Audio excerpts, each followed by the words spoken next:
we began to think of emotions as having a kind of collective identity, as if they're emotional stampedes in human populations, a kind of a quiet riot that is just below the surface at all times. Because when we mapped this network, we were able to find clusters of happy and unhappy people in the network, and we were able as well to show that happy people are able to influence others to become happy, and that happiness can spread from person to person to person to person. And it's this kind of view of the human superorganism that has really started to change the way we think about ourselves as human beings. We are connected. We are connected in ways that these other social species are, like schools of fish and flocks of birds.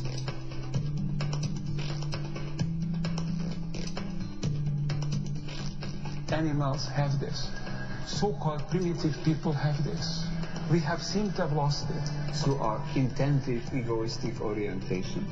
If you recover this connection, then we will behave with greater solidarity to each other. We will extend our solidarity that exists in a family. We can extend it over larger areas, ultimately to the whole human family and to the living environment.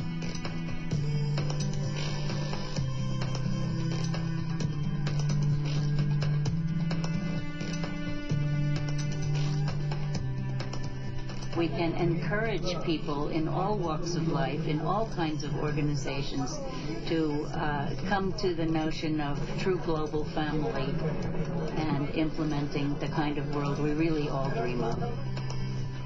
What has increasingly been found is that the happiest people have vibrant social networks. They work hard at cultivating the relationships with other people. So it's the togetherness, the bringing people together that brings people the most joy.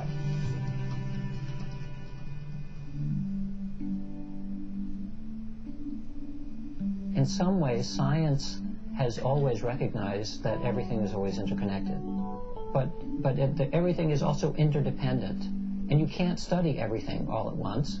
So science has been very good at sort of slicing up the world into little pieces and then diving deeply down each little piece, and that becomes a discipline. And it's very easy to forget that that piece actually is still connected to everything else.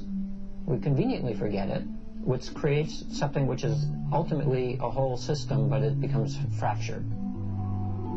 And maybe that some small percentage of scientists are naturally drawn to this idea of how does the thing that I'm studying fit in a larger context. And so for scientists who think about that, they eventually get to the idea of, if they push it far enough, that the universe is really just one big thing.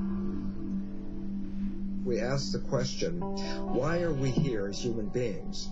The answer is then left to something as simple and disastrously bad as, there's no reason for us to be here. We're just accidents of genetics, and therefore we could do anything we want because we weren't intended to be here in the first place. So we have a pretty big disregard to our relationship and the world around us and the nature that we live in, because we believe that organisms just got here by accident.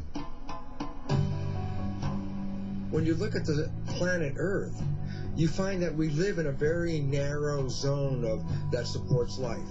A perfect combination of gases in the environment, a perfect temperature and all this, and it stays constant, which has been a very unusual event of how can a planet keep a constancy in a world where everything is dynamic around it? And the answer is because nature has created one organism after another organism to keep the environment in balance and compensate for the ranges of activities that occur around us. So we keep what is called homeostasis. Very simple example is this.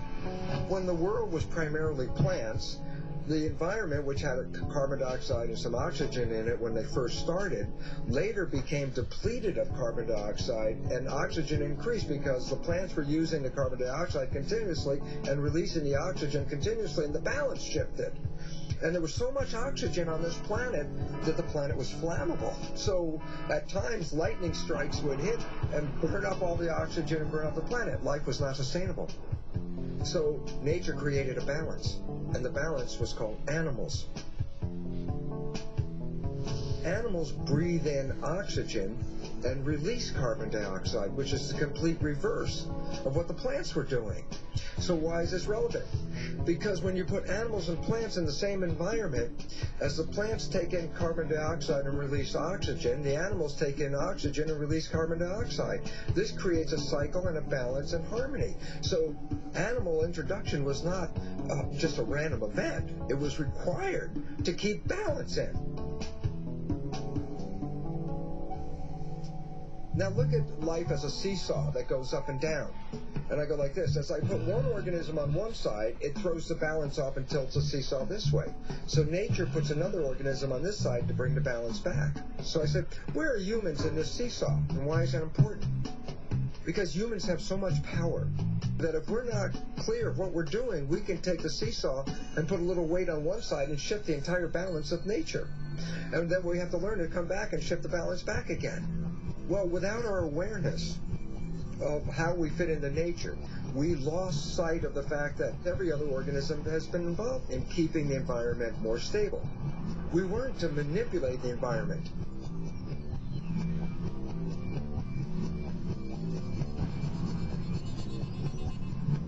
But if the balance now shifts way off because of humanity, then it means that nature will no longer support human life on this planet. It says that we have upset the balance of the environment and are causing our own extinction. So the writing is on the wall. We have to work collectively to create harmony back in the environment. When we become aware of this, we can engage in that activity as the primary direction of human civilization.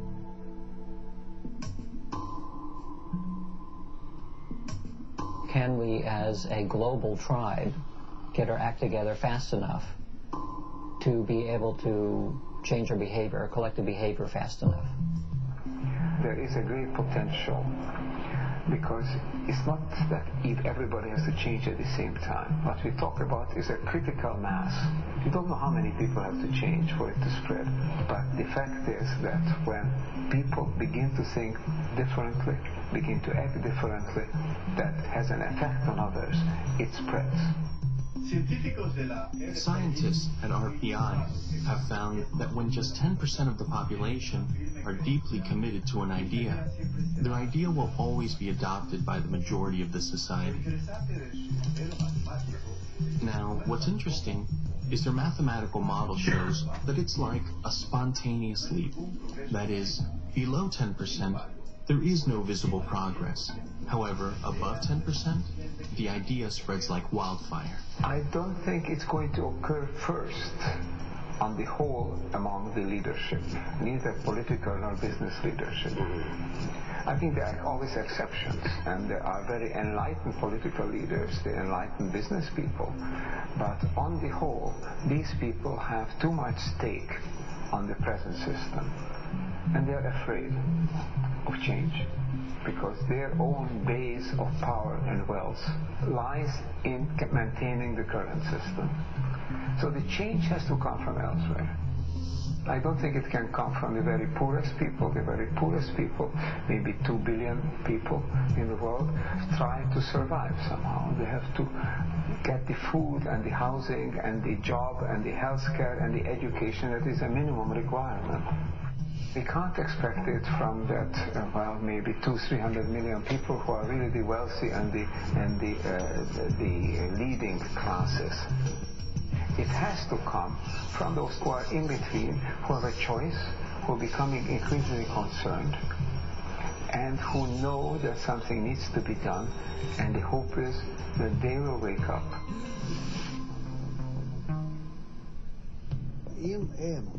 If there are people who are aware that the world must become integrated, then the question is, can they come together? Can they make the initial step towards this? I think the problem with global crises is that from each individual's point of view, it becomes difficult to know what do I do about it. When I say my ego and transform my ego, it's an illusion. How can I transform my ego when I'm dependent on so many other egos?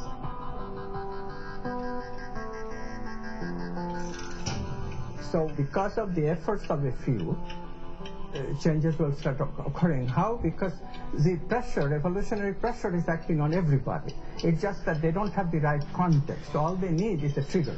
The trigger will be provided by this upper echelon of people who are working together to develop positive emotions. So they affect a much bigger number than is indicated by the little community that started it. So one little change in one little community can affect a much larger human community, and the interconnectedness that we have through the internet, interconnectedness of the ego, all of a sudden, without even knowing that it is doing so, will change and establish itself, and therefore changes can come very fast.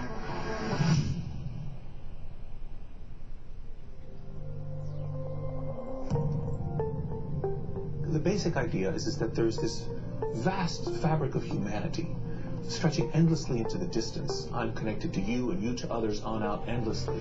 Your actions can influence the actions and feelings of others around you, which in turn then can spread to still others and then to still others. If you tell someone they don't influence anybody, they're not going to do anything. But if you tell them they influence 1,000 people, they'll change their lives. And that's why I think it's so critical for us to understand, first and foremost, how and why we are connected. Thinking people, they can see opportunities in this. So we have to do this collectively. We have to do this collectively through dialogues, first between two people, through relationships between two people, and then generalizing it to a whole family, to the entire community, to bigger communities, to the country, to the entire world. Change the society to recognize that we cannot do this by ourselves. We cannot do this alone. It's actually very simple what we have to do. It's just getting people to identify with it and see the benefit of what that offer is, the offer of working together, and how cataclysmically better life will be, right? Materially and spiritually. So. The lack of connection between people causes all the sadness in the world. No question about it. We are at crossroads, and it's not going to be decided by fate. It's not a destiny. We are at a point where the future of humanity is going to be decided by how people think about it today and how they behave. Awareness, awakening, these are the key terms. We have a chance to change. One thing we have to recognize is that to change is no longer a question whether or not. Change is coming. The only question is whether it's coming unexpectedly and abruptly on us so that we can't do much about it, we become victim of it, or whether we can anticipate it, create those major changes that will bring about a better future. And that is the unprecedented task of the generation now living.